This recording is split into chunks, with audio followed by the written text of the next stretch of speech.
Irmãos queridos, nesta manhã, gostaria de trazer para os irmãos um resumo de tudo que nós vimos até aqui acerca da primeira carta de Paulo aos Coríntios, do capítulo 1 até o capítulo 12, versículo 11. Vai ser uma espécie de uma panorâmica, tendo em vista que nós já estudamos esses capítulos, então nós não vamos adentrar nas suas minúcias. Mas eu queria aproveitar e trazer para os irmãos um ponto com uma nova perspectiva, olhando para tudo isso, estabelecendo sobre tudo isso uma base sólida que é o Senhor Jesus Cristo. Antes de mais nada, eu gostaria de abrir com os irmãos, na carta de Tiago, capítulo 1, primeiro capítulo de Tiago, capítulo 1, versos 21, apenas. Tiago, capítulo 1, versículo 21 diz: portanto, despojando-vos de toda impureza e acúmulo de maldade, acolhei com mansidão a palavra em vós implantada, a qual é poderosa para salvar a vossa alma. Oremos, irmãos. Pai, diante da tua palavra estamos, e como vimos aqui, Pai, ajuda-nos, Senhor, a nos despojarmos de toda impureza e acúmulo de maldade, para que assim, Senhor, possamos acolher com mansidão a tua palavra em nós implantada, a qual é poderosa para salvar a nossa alma. Sê conosco, Senhor. Fala, Pai, aos nossos corações. Que a tua palavra seja de fato flechas atiradas ao alvo, e que esse alvo possa estar preparado como uma boa terra que há de receber a tua mensagem, que é a tua palavra. Pela tua bondade e misericórdia, eu clamo nesta manhã. Ajude a mim e aos meus irmãos. Ajude-nos, Senhor, a darmos as mãos e a principalmente firmarmos as nossas mãos no nosso irmão mais velho, no Senhor Jesus Cristo. É o que eu te peço e agradeço em nome dele. Amém. Irmãos queridos, a primeira carta de Paulo aos Coríntios foi escrita por volta do ano 55, 56 aproximadamente depois de Cristo, ao final da sua terceira viagem missionária a Éfeso. Paulo estava naquela situação de viagem, escrevendo, levando a sua mensagem, e tudo isso ele estava trazendo, sempre visando o crescimento da igreja, a expansão do evangelho, a expansão do reino de Deus. E Paulo então escreveu essa carta para dirimir dúvidas que estavam existindo dentro da igreja de Corinto. A igreja de Corinto era uma igreja que passava por muitas dificuldades, havia muitas misturas, muitas dúvidas, confusões presentes dentro da igreja de Corinto. Eu gostaria de trazer aos irmãos uma espécie de um resumo sobre uma nova perspectiva. Gostaria de levar os irmãos a juntos estabelecermos uma base firme, sólido fundamento sobre o qual nós colocaremos todos os pilares que sustentarão a nossa fé e prática, doutrina e ética, ou ainda conhecimento teológico e vida condizente com aquilo que nós professamos que é a nossa fé no Senhor Jesus Cristo. Irmãos queridos, nós já vimos esse estudo, né? Não é algo que nós vamos aprofundar, porque nós já estudamos parte dessa carta, até onde nós vamos chegar, se Deus assim permitir, no dia de hoje.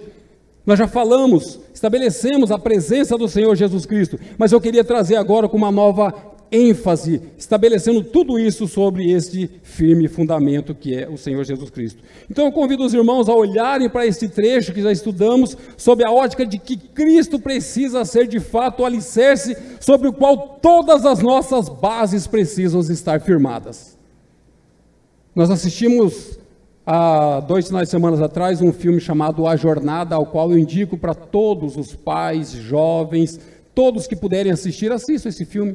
É um filme edificante, chamado A Jornada. Esse filme, irmãos, eles mostram isso claramente. Quando se tira Cristo da base, nada se sustenta, tudo vai ao solo, nada permanece firmado, e é isso que nós queremos trabalhar nessa manhã. E eu preciso dizer para a igreja que se retirarmos essa base sólida de nossa fé, seria como construir um castelo de areia e desejar morar dentro.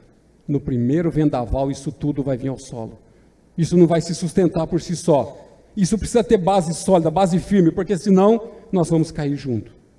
E é importante que você e eu, antes de adentrarmos as instruções práticas sobre as quais Paulo vai tratar nessa carta, entendamos que elas só serão possíveis pela graça que há na pessoa de Cristo. Dissociá-la de Cristo é incorrer num erro perigoso. Dissociar o ensino teológico de Cristo, moralismo, querer inventar regras, isso tudo dissociado de Cristo não se sustenta. Isso pode nos levar a um erro perigoso. Eu posso me tornar um legalista, impondo aos irmãos aquilo que eu não sou capaz de cumprir. Eu posso jogar peso maior do que aquilo que o meu irmão pode suportar, eu posso matar o meu irmão, e eu vou prestar conta diante de Deus. Eu posso me tornar um assassino diante do meu Deus, e isso eu não quero, em nome de Jesus. Eu posso me tornar um moralista. Eu quero melhorar as pessoas, eu quero que os irmãos sejam bons, eu quero que os irmãos paguem as contas em dias que eles cheguem no horário no trabalho, eu quero que os irmãos sejam o primeiro a chegar na igreja, eu quero que o meu irmão seja o de maior sucesso nesse mundo, que ele tenha a melhor carreira de sucesso nesse mundo, dissociado de Cristo. Isso não vai levar o meu irmão aonde de fato ele precisa chegar. E o mais perigoso, eu posso me tornar um religioso, viver aqui para impressionar os irmãos, e amanhã eu ir para o caixão e acordar no inferno. Isso também eu não quero. Isso é muito perigoso. Dissociar tudo isso de Cristo é um perigo mortal, e é onde nós temos que entender que Cristo precisa de fato ser a base sólida da nossa vida. Isso é o que acontece quando tentamos com nossas estratégias convencer uma pessoa, ao invés de levá-la a Cristo. Ela precisa nascer de novo para então ser capaz de praticar as boas obras, as quais Deus de antemão preparou. Não fui eu, não foi você que preparou as boas obras. Sozinho, irmãos, ninguém vai conseguir. Se não nascer de novo, não há esperança de haver mudança de fato e de verdade. Diante dessa introdução, eu convido aos irmãos a nós fazermos um passeio pela primeira carta de Paulo aos Coríntios, dividindo em 5 pontos. Está exposto ali. O tema, revendo a primeira carta de Paulo aos Coríntios. E eu acrescentaria sobre uma nova perspectiva firmada na rocha que é Cristo. Capítulo de 1 a 4, uma exortação à unidade. Capítulo 5, uma repreensão severa quanto à imoralidade. Capítulo 6, o litígio entre irmãos é condenado. Capítulo 7, casamento e suas implicações. Capítulo de 8 a 11, a liberdade e seus limites. E nós encerramos então no capítulo 12, assim Deus permitir. Irmãos queridos, tudo isso que Paulo está trazendo para nós são instruções extremamente importantes para a saúde espiritual da igreja. Mas isso tudo não seria possível se antes de colocar essas instruções, Paulo não estabelecesse esse firme fundamento, colocasse então essa base sólida sobre qual ele vai estabelecer esses ensinos. Paulo vem estabelecendo logo no início, ele já traz o seu cartão de visita. Veja comigo, abra comigo a carta de Paulo, 1 Coríntios, capítulo 1, verso 1 até o verso 3 apenas. Paulo já mostra, ele traz o seu cartão de visita em praticamente todas as cartas. Se vocês abrirem Romanos, Gálatas, Éfeso, Timóteo, todas as cartas Paulo vai trazer. Paulo, ele se apresenta, eu, Paulo, chamado pela vontade de Deus, não por vontade de homem, mas chamado pela vontade de Deus, para ser apóstolo de quem? De Jesus Cristo. Apóstolo de Jesus Cristo, firmado em Jesus Cristo, tudo ele aponta para Cristo. É o que eu quero que os irmãos olhem para Cristo, não vejam o César, olhem para Cristo. E o irmão Sóstenes, esse irmão Sóstenes provavelmente é um que está lá em Atos 17, que fala de um irmão judeu que se converteu ao cristianismo através da pregação de Paulo. Ele continua, a igreja de Deus que está em Corinto, aos santificados em Cristo Jesus, precisa estar em Cristo, chamados para ser santos, com todos que em todo lugar invocam o nome do Senhor Jesus Cristo, Senhor deles e nosso. Graça a vós outros e paz da parte de Deus, nosso Pai, e do Senhor Jesus Cristo. Paulo estabelece esse fundamento. Tudo é em Cristo, porque dele, por ele, para ele são todas as coisas.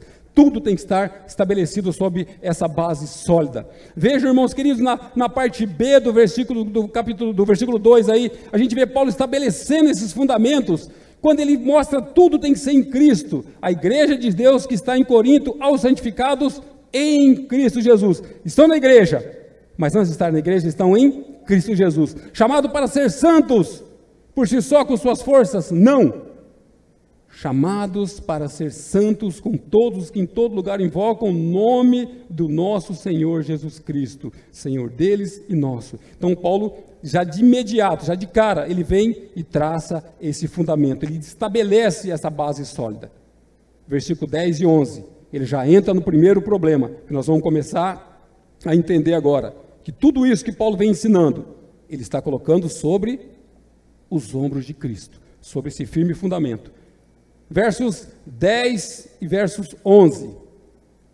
Rogo-vos, pois, irmãos, pelo nome de nosso Senhor Jesus Cristo, que faleis todos a mesma coisa e que não haja entre vós divisões, antes sejais inteiramente unidos na mesma disposição mental e no mesmo parecer. Pois a vosso respeito, meus irmãos, fui informado pela casa de Cloe de que há contendas entre vós. Veja que Paulo não faz rodeio, ele já entra direto no assunto e mais. Paulo não é de fofoca, ele cita nomes. Estou sabendo pela casa de Cloe. Cloe provavelmente enviou essa carta e disse para Paulo: olha, a coisa está difícil aqui, está tendo complicações, está tendo divisões, a coisa está indo de mal a pior. No mundo? Lá no botequim? Lá no mercado? Não. Dentro da igreja do Senhor Jesus Cristo. Portanto, irmãos, isso é muito mais antigo do que a gente imagina. Dificuldades, contendas existem, infelizmente, porque nós somos pecadores e ainda estamos num processo. E aí no versículo 12, Paulo vai mostrar o que de fato está acontecendo. O que é que está acontecendo então? Refiro-me ao fato de que cada um de vós dizer: eu sou de Paulo, eu sou de Apolo, e eu sou de Cefas, e eu sou de Cristo. E Paulo então vai mostrando quem é cada um desses. Ninguém é ninguém. Está tendo um brigando por causa de, não, eu quero ficar com fulano, eu quero ficar com ciclano, eu acho melhor aquele. Eu não gosto da pregação do César.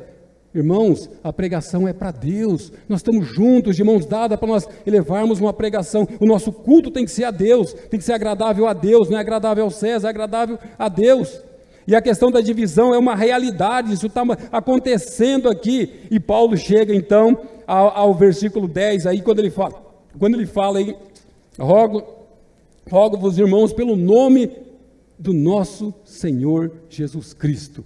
Paulo, ele quase que é um rogo com muita ênfase, quase que é um imploro, irmãos, pelo nome do nosso Senhor Jesus Cristo, que faleis todos a mesma coisa, que não haja entre vós divisões. Discordâncias, sim, é saudável dentro da igreja. Eu não posso querer concordar com tudo, não, eu tenho que concordar com tudo, tudo para mim é maravilhoso, eu concordo com tudo. Não é essa a questão, mas é não haver divisão. O Evangelho não veio para nos dividir, veio para nos unir em Cristo Jesus. Nós somos um, não somos vários em Cristo, somos um em Cristo Jesus. Isso precisa ficar bem claro para nós. E Paulo então entra de sola nessa situação. Romanos capítulo 14, verso 1 a 3, bem rapidamente, aqui pertinho, né? Aproveitar que nós estamos aqui.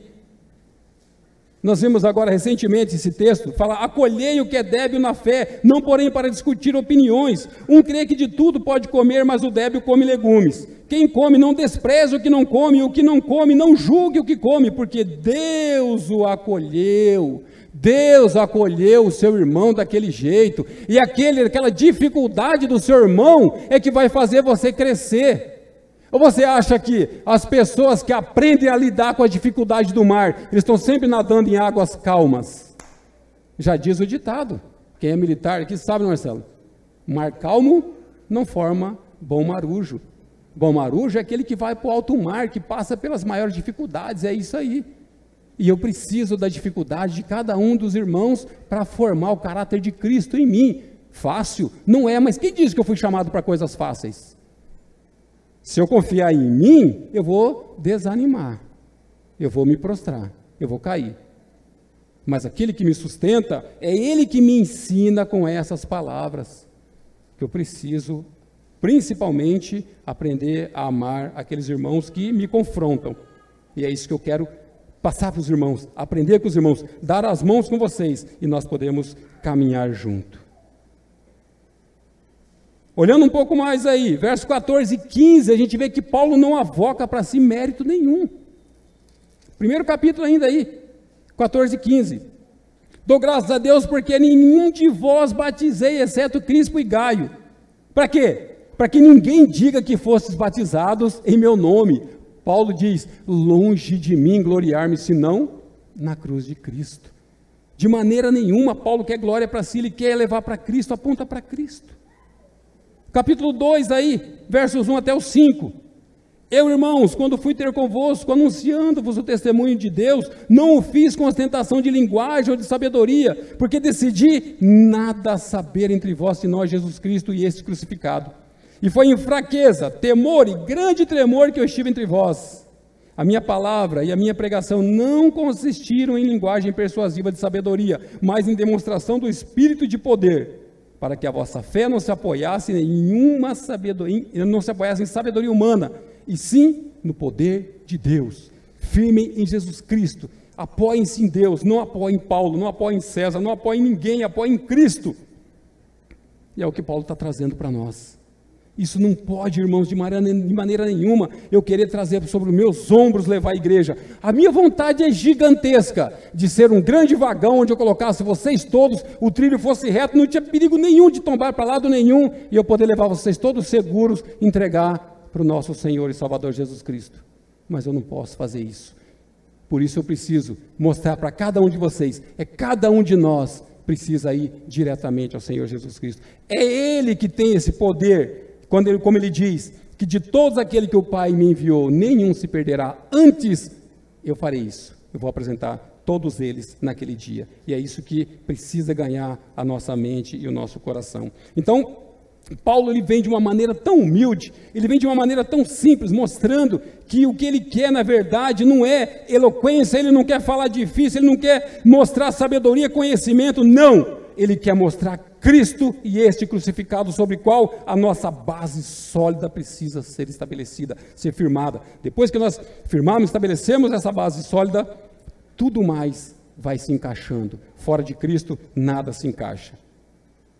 E ele então mostra que ele se faz de fraco para ganhar os fracos, como a gente vai ver lá, capítulo 9, versículo 22. Isso precisa ganhar nosso coração. Irmãos queridos, nós estamos todos nesse mesmo barco, remando para o mesmo lado. Ninguém está remando para o lado contrário, ninguém remando para o lado diferente. Qualquer um que remar para o lado diferente, nós vamos ter que ir lá, ensinar. Talvez ele esteja remando, não é porque ele quer, é porque ele não está enxergando qual é o lado que precisa remar. Eu estou falando para ele, tenta remar, e não estou apontando quem é que vai mostrar o alvo correto. Quem é? Cristo. Olha, o norte é esse aqui, nós temos que remar para lá. Olha para Cristo, não olha para mim, ora eu estou aqui, ora eu estou lá. Ora eu estou lá em cima, super espiritual. Ora eu estou lá no vale da sombra da morte, caído, prostrado, em pecado. E aí você vai comigo. Eu não quero isso. Quero que você olhe para Cristo, que é inerrante, que é realmente plenamente confiável. Capítulo 3, Paulo vem traçando um raio-x da igreja de Corinto. Veja comigo, verso 1 e 2. Eu, porém, irmãos, não vos pude falar como a espirituais, e sim como a carnais. A igreja de Deus carnal, uma igreja que Paulo tanto ama, que está na Bíblia, irmão, a igreja que está na Bíblia é carnal. Portanto, não espere perfeição do César, ele ainda está num processo. Tenha misericórdia do teu irmão que está do teu lado, está lutando com as mesmas dificuldades, pisando em terreno escorregadio ainda, ele ainda não está plenamente firmado. Por isso Paulo já deixa bem claro, aquele que pensa estar em pé, veja que não caia. Então, Paulo já mostra que a igreja estava se demonstrando uma igreja carnal. Leite vos dei a beber, não vos dei alimento sólido, porque ainda não podiais suportá-lo. Nem ainda agora podeis, porque ainda sois espirituais? Não, carnais, igreja de Deus. E esse carnal aqui é no sentido de viver na carne e não no espírito. E Paulo então dá um pontapé de vez nesse argumento aí de eu sou de fulano, eu sou de ciclano. Vira a página aí, ou na mesma, quem tiver aí, no versículo 5, ele faz umas perguntas retóricas, né? Quem é Apolo? E quem é Paulo? Servos por meio de quem crestes, e isto conforme o bom fundamento, a base que Paulo estabeleceu.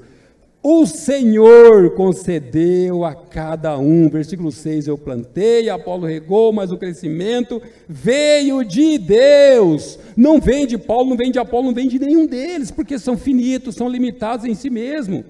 O crescimento veio de Deus, irmãos. E nós precisamos entender, eu não posso confiar em mim mesmo. Eu sou um perigo para mim mesmo, eu represento um grande perigo para mim mesmo. Agora, o que eu acho maravilhoso, o que eu acho lindo em Paulo, é que ele vem, trata com a devida firmeza, ele é firme nos seus ensinos, mas ele também demonstra um amor maravilhoso. Irmãos queridos, veja comigo aí, ainda no capítulo 4, aí, versículos 14 e 15. Paulo diz: não vos escrevo estas coisas para vos envergonhar, pelo contrário, para vos admoestar como a filhos meus amados. Olha o amor de Paulo, com um propósito, porque ainda que tivesses milhares de preceptores em Cristo, não terias contudo muitos pais, pois eu, pelo Evangelho, vos gerei em Cristo Jesus. Não foi por mim, foi por Cristo. Eu acompanhei vocês, meus amados, eu caminhei com vocês, eu conheço vocês, eu amo vocês, e eu quero que vocês olhem para Cristo, porque é assim que nós vamos nos encontrar um dia na glória, firmados em Jesus Cristo. E Paulo, então, esse assunto, ele encerra deixando esse grande amor. Ele não está aqui apenas me envergonhando, o quão finito eu sou, o quanto eu preciso amar os meus irmãos, o quanto eu preciso amar a igreja do Senhor. Irmãos queridos, dizer que eu amo a Cristo, mas não amar a minha amada igreja, é a mesma coisa que eu falar que eu amo o meu irmão, mas aquela esposa dele eu não suporto. É a mesma coisa. Imagina você dizer para Cristo: Senhor, eu amo o Senhor, mas a sua noiva eu não consigo. Que tristeza. Imagina alguém chegar e falar para mim: Cezão, eu gosto tanto de você, mas eu não engulo a Miriam. Vai ser difícil eu entender que esse irmão me ama de fato. Ele precisa amar a minha família. E a mesma coisa é o que Paulo está mostrando aqui. Eu preciso amar a minha igreja. Eu preciso de fato demonstrar isso, não apenas falar, mas principalmente demonstrar. Acelerando um pouco aí, né, irmãos, capítulo 5, versos 1 a 6, Paulo vai tratar agora da questão da imoralidade no mercado, no botequim? Não, de novo, dentro da igreja do Senhor. E pior do que as coisas que estavam acontecendo lá no botequim. Olha só o que Paulo trata. Versos 1 até o verso 6 aí. Geralmente se ouve que há entre vós imoralidade, e imoralidade tal como nem mesmo entre os gentios, isto é, haver quem se atreva a possuir a mulher de seu próprio pai. Tragédia dentro da igreja do Senhor, e Paulo não deixa isso passar batido. E contudo andais vós ensoberbecidos, e não chegastes a lamentar para que fosse tirado do vosso meio quem tamanho traje praticou? Vocês estão achando que isso aí é pouco? O que está acontecendo no meio de vocês?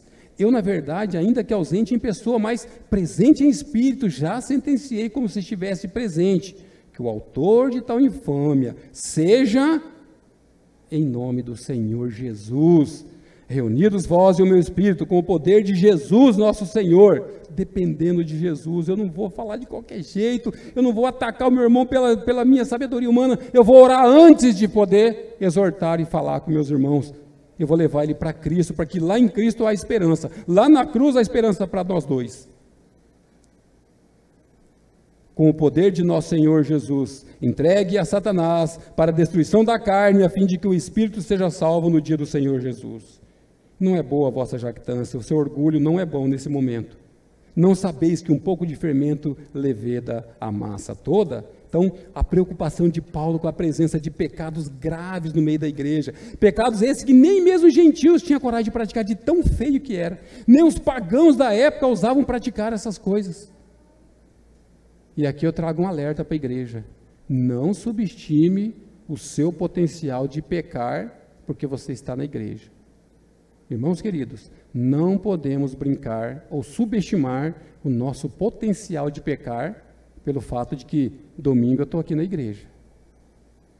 Dentro da igreja de Corinto, pecado que nem mesmo os gentios tinham coragem de praticar, de tão grave que era. Alguém se relacionando com a mulher de seu pai. Aqui, provavelmente, possivelmente, a madrasta, né? Agora, esses problemas se tornaram ainda mais graves porque os líderes da igreja estavam se orgulhando por saber lidar com o problema. Não, a gente convive bem com isso, nós temos maturidade para conviver com o pecado. A gente convive com o pecado porque nós já estamos num outro patamar. Irmãos, Paulo encerra dizendo que vocês não estão vendo que um pouco de fermento leveda a massa toda? Contamina todos. Se deixar o pecado presente na igreja e não for tratado, vai contaminar. Por isso, quando Deus te proporciona o privilégio de encontrar um pecado em você, não perca tempo. Trata, busca seu irmão, se arrependa, tira esse peso das costas. Sabe aquele peso que o peregrino carregava, né? A gente fala, mas esse peregrino ele é muito burro, né? Ele fica carregando esses pesos. Mas nós somos tão peregrinos nesse momento. Não, mas a hora que der uma oportunidade assim, que eu estiver indo lá no shopping, né, que de preferência que o irmão tenha tomado um choppzinho, que aí ele vai ficar meio anestesiado, aí vai ser a hora ideal. Aí essa hora não chega, o irmão não vai no shopping, ele não toma chopp, ele não gosta disso, e eu vou levando, fardão nas costas, vou carregando isso. Até quando? O Senhor está falando, trata, joga isso fora, tem essa liberdade em Cristo, não carrega mais não. Viva essa novidade de vida. E os líderes aqui estavam tolerando esses pecados, achando que isso era maravilhoso. E Paulo fala, esse orgulho de vocês aí está tudo errado. Não é boa a vossa jactância. E Paulo então é firme no combate a esse pecado. Exorta essas pessoas precisam ser tratadas com o devido rigor. Se for o caso, entregue a Satanás, no sentido de que elas serem expostas às ações do inimigo, sofrimentos e outros males, com o objetivo de que haja arrependimento, volta para Cristo. O objetivo, o intuito de Paulo é sempre a restauração, é trazer os irmãos para Cristo. Não, esse irmão é difícil, põe ele porta fora aí, manda ele correr daqui, para aqui, problema nós já temos bastante, não queremos mais. Não, levar para Cristo. Levar ele para que Cristo nos ajude, nos dê graça e juntos nós tratarmos essas dificuldades. Não podemos fazer vistas grossas para o pecado. Agora, a dependência de Paulo é evidente e encorajador para nós. Versículo 4, na dependência do Senhor Jesus Cristo. A base precisa ser estabelecida, caso contrário, vira moralismo, legalismo e religiosidade. Eu queria mudar meu irmão com as minhas táticas, as minhas técnicas. Não, eu vou contar uma história triste lá do bombeiro, que eu vi um cara que estava morrendo, e aí na hora que ele estava morrendo não deu tempo e ele foi para o inferno, né? Aí o irmão vai se arrepender. Irmão, isso é sabedoria humana, terrena, demoníaca. Se for com o propósito de glorificar a Deus, de glorificar Cristo, eu posso até usar meus testemunhos, mas não vai ser isso que vai mudar o meu irmão, se não tiver Cristo de fato estabelecido como base. As outras coisas viram mero legalismo, moralismo e religiosidade. Então, precisa, antes de mais nada, nascer de novo, nascer da água e do Espírito, para que aí sim a transformação possa existir de fato e de verdade. Capítulo 6, o litígio entre irmãos é condenado. Capítulo 6, verso 1 a 5 apenas. Aventura-se algum de vós, tendo questão contra outro, a submetê-lo a juízo perante o injusto e não perante os santos? Oh, Senhor! Ou não sabeis que os santos hão de julgar o mundo? Ora, se o mundo deverá ser julgado por vós, sois acaso indignos de julgar as coisas mínimas, pequenininhas? Que coisa, irmãos! Não sabeis que havemos de julgar os próprios anjos? Quanto mais as coisas desta vida. Entretanto, vós, quando tendes a julgar negócios terrenos, constituís um tribunal daqueles que não têm nenhuma aceitação na igreja. Para vergonha vou-lo digo, não há porventura, nem ao menos um só, pelo menos um sábio entre vós, que possa julgar no meio da irmandade? E o lamentável, irmãos, que isso aqui é muito mais comum do que se imagina. E Paulo está dizendo, será que não tem uma pessoa, pelo menos uma pessoa capaz de resolver as demandas entre vocês, irmãos? É preciso chamar um ímpio para ensinar os cristãos? Que vergonha, irmãos, que vergonha. E Paulo está dizendo, para vergonha nossa, mas para que haja ensino, instrução. E é esse ensino baseado na pessoa do Senhor Jesus Cristo, estabelecida sobre firme fundamento. Como eu disse, é lamentável, mas isso é muito mais comum do que se imagina. E Paulo então está dizendo, irmãos, nós vamos julgar anjos. Os santos de Deus vão julgar os anjos, vão julgar o mundo. Agora nós estamos fazendo o contrário, a igreja de Corinto está fazendo o contrário, está indo lá chamar os ímpios para vir julgar questões, demandas entre irmãos. Não conseguem se entender, tem que ir lá chamar um ímpio. O ímpio vai ensinar o cristão, ó, vem cá, senta aí que eu vou te dar uma aula agora, como que é ser cristão. Isso é o que Paulo está mostrando para nós, vergonhoso. Por isso a necessidade urgente de se pregar a palavra de Deus, instruir os crentes, instruir os irmãos. Como diz o pastor David Wilkerson, pastor norte-americano, vivemos em uma triste época em que devemos também evangelizar os evangélicos. Uma triste realidade. Tem que se evangelizar novamente os evangélicos. Porque, infelizmente, estão se ocupando o púlpito para se dizer, de falar de tantas coisas, mas não de estabelecer bases sólidas, onde Cristo seja de fato essa base, né? Embora seja uma necessidade ouvir o Evangelho constantemente, mas o sentido aqui é de levar a conhecer a Cristo de fato e de verdade.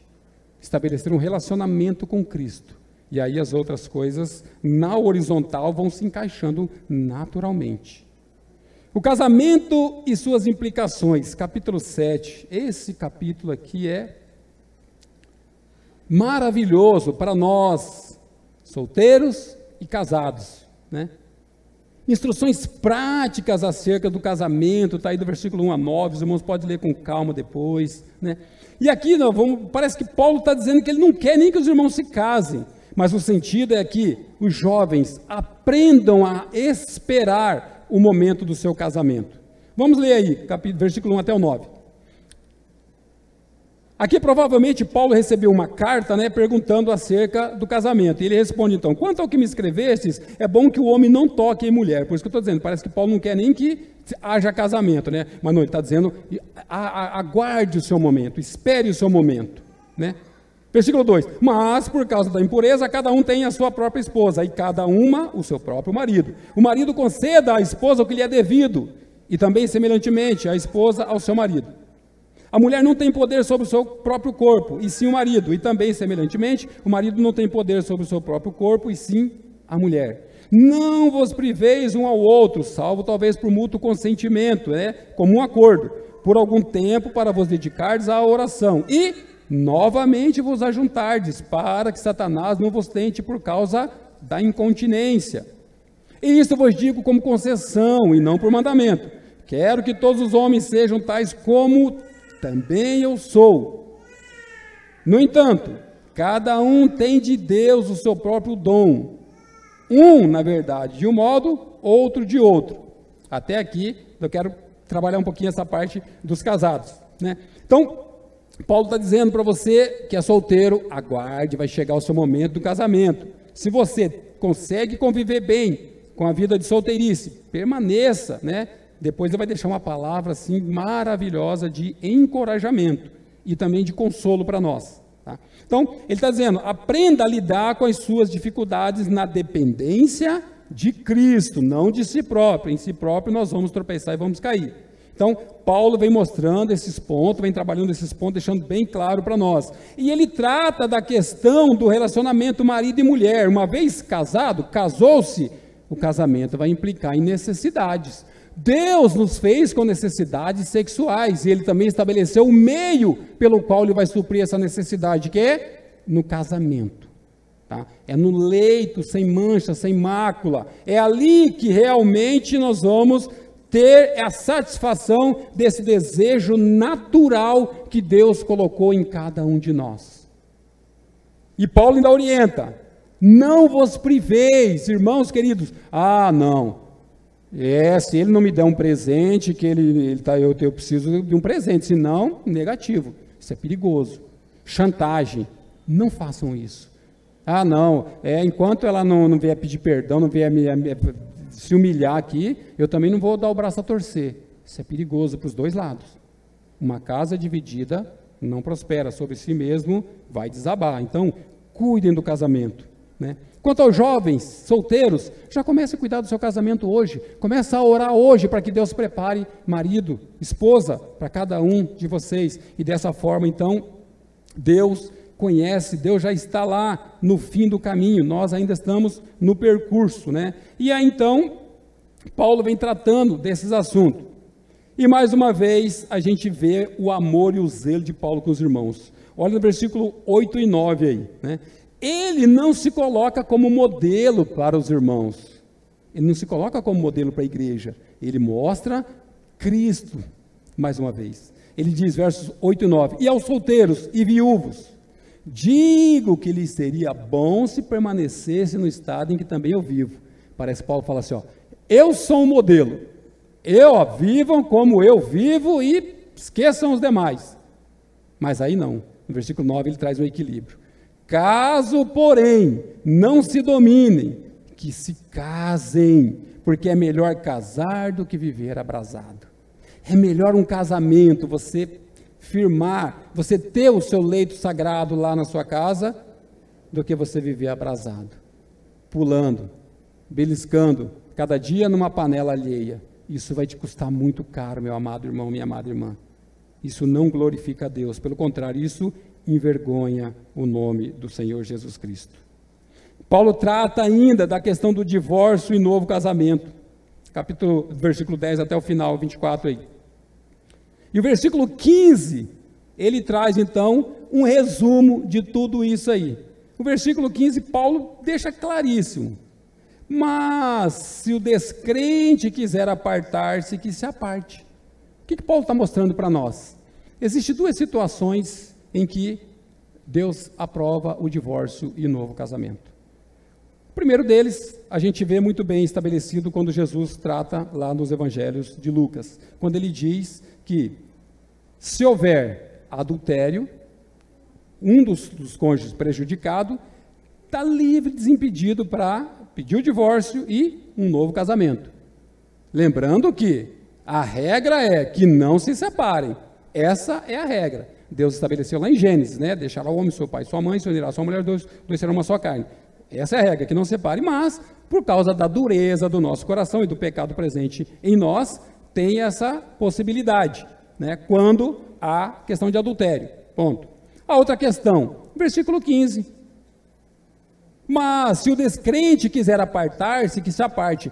Em tais casos não fica sujeito à servidão nem o irmão, nem a irmã. Deus vos tem chamado à paz. Então, irmãos, o irmão ou a irmã, casados, pecou, foi lá com o irmão, exortou, não se arrependeu, chamou 2 ou 3 para ir lá exortar o irmão, não se arrependeu, dízimo à igreja, não se arrependeu, tornou-se gentil e publicano, deixou de pertencer à igreja, não é mais um irmão, encaixa perfeitamente. Mas se o descrente tornou-se um descrente, quiser apartar-se, que aparte. Em tais casos, não fica sujeito à servidão, ou seja, livre para contrair um novo casamento. Porém,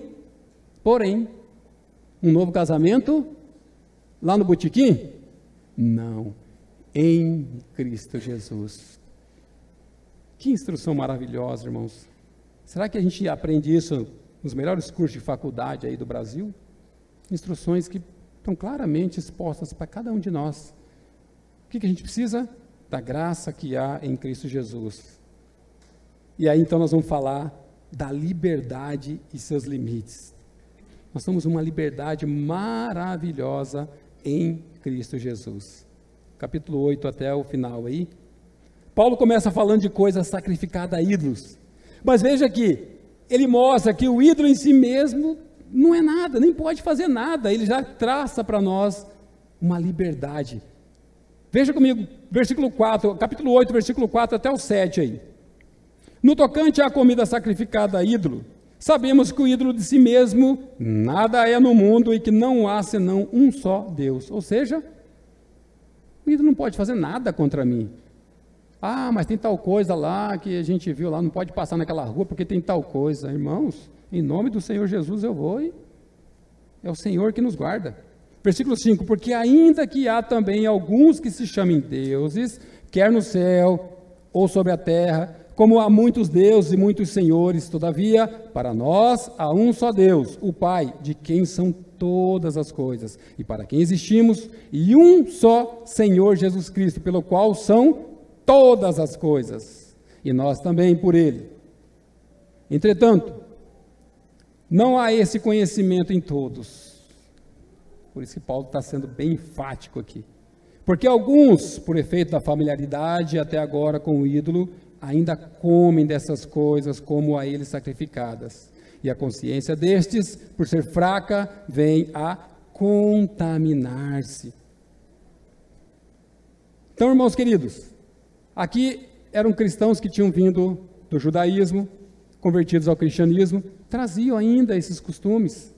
E eles tinham alguns hábitos ainda de sacrificar algumas coisas. Mas Paulo vem mostrando, o ídolo em si, não é nada. Nós precisamos estar em Cristo Jesus, ser achado nele.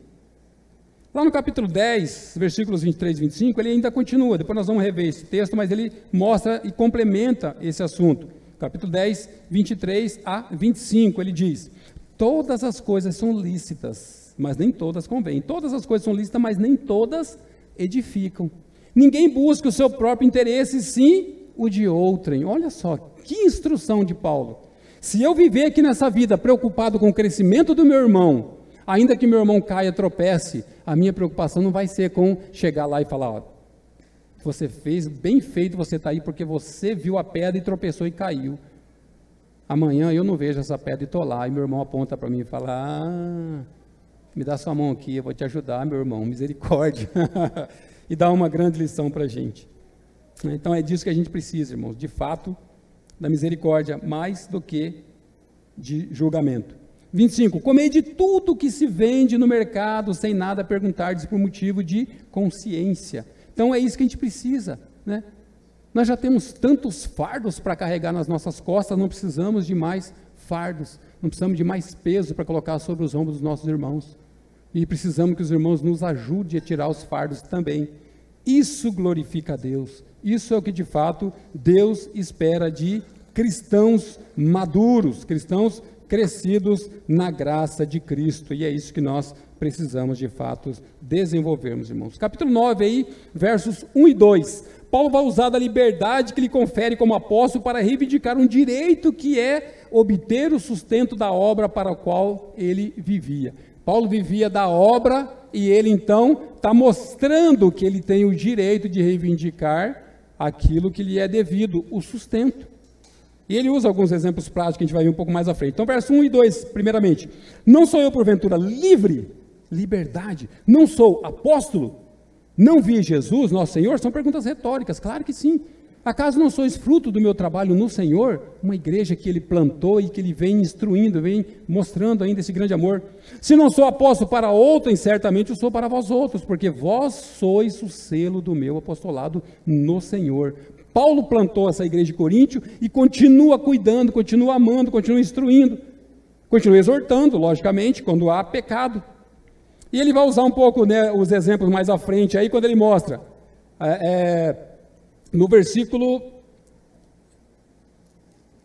7, quem jamais vai à guerra à sua própria custa? Paulo está usando esses exemplos, dizendo, um soldado, quando ele vai para a guerra, ele sai lá da casa dele, sai lá na loja, comprar arma, comprar colete, comprar capacete, comprar tudo isso para ir para a guerra? Será que ele não é antes equipado pelo seu governo, pelo seu país, pela sua nação, para depois ir lá representar? Então é isso que Paulo está usando esse exemplo. Ele vai usar o exemplo lá de Deuteronômio, né, quando ele diz, não amordaceis o boi quando pisa o trigo, não atarás a boca do boi quando pisa o trigo, usando lá o Velho Testamento, e Paulo está trazendo essas bases sólidas para mostrar para os irmãos que ele tinha sim esse direito, é um direito conferido ao apóstolo.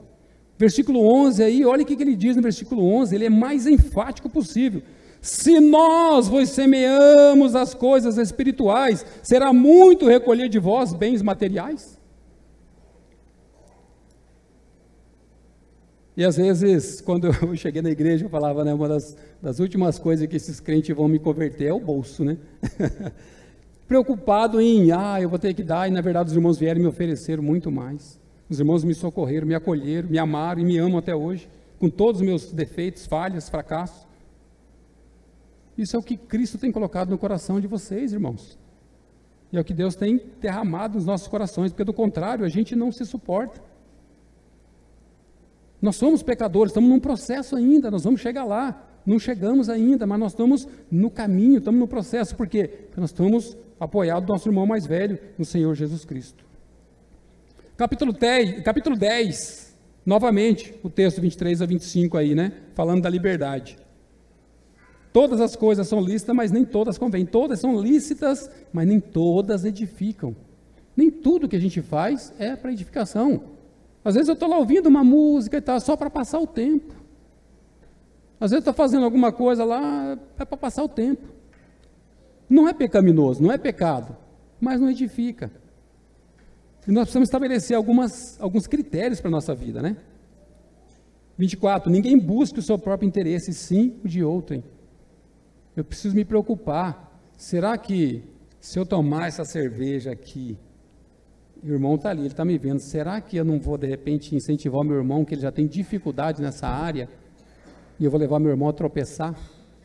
Eu preciso ter esse cuidado, tirar as pedras do caminho do meu irmão e não colocar mais. Às vezes eu estou colocando mais pedra, levando meu irmão a tropeçar mais facilmente, ao invés de ajudá-lo a tirar as pedras. 26, porque do Senhor é a terra e a sua plenitude. Então, tudo é do Senhor. E uma coisa que eu convido os irmãos a avaliar as nossas condutas, né, nossa maneira de viver, a ótica do texto, capítulo 10, versículo 31, dois textos, capítulo 10, versículo 31, que diz: portanto, quer comais, quer bebais, ou façais outra coisa qualquer, fazei tudo para a glória de Deus. Irmãos, essa é uma maneira muito segura de nós andarmos e de nós vivermos. Isso glorifica a Deus? Se eu falar de Cristo para o meu irmão, glorifica a Deus? Amém, glorifica, então eu vou falar. Mas se eu tomar essa cerveja, glorifica a Deus? Deixa eu pensar, acho que não glorifica não, né? Então não vou tomar. Se isso vai me condenar, vai trazer peso para mim, deixa de lado. Capítulo 11, aí, no primeiro verso aí, Paulo novamente ele aponta para o alvo certo. Sede meus imitadores, como eu sou de Cristo. Paulo então mostra claramente: querem me imitar, irmãos? Imitem aquilo que vocês estão vendo de Cristo na minha vida. Aquilo que for o César falando, joga fora. Aquilo que vocês verem de Cristo na vida do César, busquem imitar. É isso que vai levar vocês e vai levar a mim em segurança. E é isso que nós precisamos. Paulo vai tratar ainda da questão do véu. Quer usar o véu? Use, desde que isso não seja atrelado à salvação. Nós sabemos muito bem que o único e exclusivamente meio de salvação é pela fé em Jesus Cristo e tão somente. Eu quero usar o véu. Problema nenhum. Paulo deixa claríssimo, ele mostra, versículo 16, olha aí comigo, capítulo 11, verso 16, continuando aí, né, falando no capítulo 11, aí, a respeito do véu, ele dá essa instrução a respeito do véu, tem uns que querem usar o véu, outros não querem, o que vocês acham e tal, aí Paulo, no final, ele fecha o assunto, ele diz: contudo, já expliquei, quer usar, não tem problema nenhum, pode usar o véu, não é pecado, não tem nada de errado, mas não parta para o legalismo, não, eu uso o véu, a irmã também tem que usar, se não usar, a irmã vai para o inferno, aí não, aí já ultrapassou os limites. Paulo então fecha e diz: contudo, se alguém quer ser contencioso, saiba que nós não temos tal costume, nem a igreja de Deus. Brigas, contendas, confusões, não deveriam fazer parte da igreja de Deus. Mas a gente está vendo que dentro da igreja de Corinto acontecia. Então nós não estamos isentos. Se nós temos dificuldades no nosso meio, nós não somos os únicos. Agora, é importante a gente voltar, tratar isso tudo, colocar a luz da palavra de Deus, buscar o Senhor Jesus Cristo, buscar a cruz, arrependimento, pecado, tratamento e colocar o trem de volta no trilho e continuar caminhando. Limpar o coração, tirar os fardos do peregrino e poder caminhar com segurança, com liberdade. Liberdade é a nossa palavra aqui. Ainda no capítulo 11, irmãos, o tempo está correndo, hein? Capítulo 11, 17 a 34, Paulo vai trazer uma instrução importante acerca da ceia do Senhor. Ele vai mostrar para nós o que estava acontecendo. Tinha irmãos pobres ficando com fome, enquanto os ricos estavam se fartando com abundância lá, e os irmãos pobrezinhos com necessidade, passando fome lá. Paulo então traz um equilíbrio. Que é isso? Olha o modelo aí. Olha no versículo 24 o modelo aí. Jesus Cristo. E tendo, olha só, Paulo falou que eu recebi do Senhor, que também vos entreguei, que o Senhor Jesus, versículo 23, que o Senhor Jesus, na noite em que foi traído, ele tomou o pão, pegou o pão e comeu sozinho, escondidinho lá. Não, olha o que diz aí, versículo 24, e tendo dado graças, o partiu. Quem parte o pão, ele parte para comer sozinho, escondidinho? Não, ele parte e divide. É isso que nós precisamos entender. Eu preciso dividir tudo aquilo que Deus tem me dado com meus irmãos. É para isso que Deus tem me trazido abundância, para que eu possa repartir com meus irmãos. Esse é o modelo. Paulo está trazendo, o que vocês estão fazendo é para pior, vocês estão se ajuntando para pior, não para melhor. Vocês estão fazendo coisas que não estão desagradando a Deus. Parem com isso urgentemente. Voltem-se para Deus. Parem com isso. Esse é o modelo, Cristo. É dessa maneira que nós devemos imitar a Paulo, quando ele imita Cristo, quando ele mostra e aponta para Cristo. Capítulo 12, onde nós paramos, até o versículo 11 ali, né? Paulo vai falar a respeito dos dons, que Deus deu variados dons dentro da igreja, com o propósito de suprir as necessidades daquela igreja. Portanto, irmãos, Deus não vai dar um dom aqui que só serve lá para a igreja de Atibaia, só serve lá para a igreja presbiteriana. Deus vai dar dons que vai servir exatamente para a igreja cristã em Campo Grande. E lá, Deus vai dar o dom que vai servir lá. E Deus tem dado o dom a cada um de vocês. E eu convido os irmãos, jovens irmãos que estão caminhando conosco, continuem se esmerando, estudando, porque eu tenho certeza, não por mim, mas pelo Senhor Jesus Cristo, que vocês serão capazes de pregar infinitamente melhor do que eu. Eu tenho muita limitação e dificuldade, mas eu quero ver os irmãos desenvolvendo, crescendo, ocupando esse púlpito com mensagens sadias, sã doutrina, palavra de Deus, evangelho de Cristo, falando desse Cristo. E concluindo, Paulo estabelece bem claramente a base de seu ensino, a rocha inabalável que é Cristo, e sobre Cristo ele deposita toda a sua confiança, chegando ao ponto de dizer que Cristo é melhor que a vida. Meu viver é Cristo, e o morrer é lucro. Olha que frase maravilhosa de Paulo. Portanto, para que nossa vida possa de fato agradar a Deus, é preciso nascer de novo. Você que ainda não nasceu de novo, que ainda não entregou sua vida a Cristo, você pode desfrutar de tudo isso, mas somente depois de nascer de novo. Antes, por esforço próprio, ninguém vai chegar ao céu.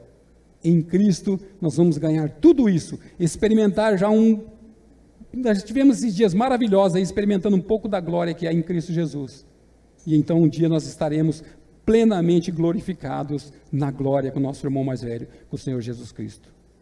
E aí então nós vamos ver, uma vez nascido de novo, após esse marco importantíssimo, os frutos do Espírito naturalmente brotarão em nós, e uma vez transformados, já não teremos mais prazer no pecado, e a obediência em Deus será um deleite, será gracioso, será maravilhoso. E é uma aplicação bem breve para os irmãos. Ao pregar o Evangelho, fale da situação real da pessoa.